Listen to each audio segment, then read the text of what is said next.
আজকে গল্প বলতে বলতে তোমাদের সাথে শেয়ার করব আমার কিউট সাবস্ক্রাইবার আমাকে কি গিফট দিয়েছে। লিখেছেন আপু, আমার নাম তাসনিম নিধি। এটি একটি সত্য বাস্তব ঘটনা। ঘটনাটা ঘটেছে আমার বড় বোনের সাথে। ও তখন ক্লাস 5-এ পড়তো। একদিন ও বাড়িতে একা ছিল। সেই দিন অবশ্য জমি সংক্রান্ত ব্যাপারে আম্মু এবং আপু গ্রামে গিয়েছিল। তাই আমার বড় আপু বাসায় একাই ছিল। হঠাৎ করেই বাড়িতে কারেন্ট চলে যায়। তখন ভরা সন্ধ্যা, অন্ধকার ঘরে বসে আছে, কিন্তু কতক্ষণ বসে থাকা যায়। তাই ও এক পা দুপা করে রান্নাঘরের দিকে গেল, দেখে কোথাও মোম আছে কিনা। কিন্তু হাজার চেষ্টা করেও মোম খুঁজে পাওয়া গেল না। পুরো ঘর অন্ধকার। এই মধ্যে ওর মনে হলো কেউ যেন ওর ঘাড়ে হাত রাখলো।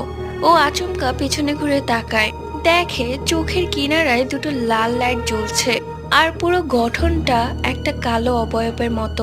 এটা দেখে ও বেশ ভয় পেয়ে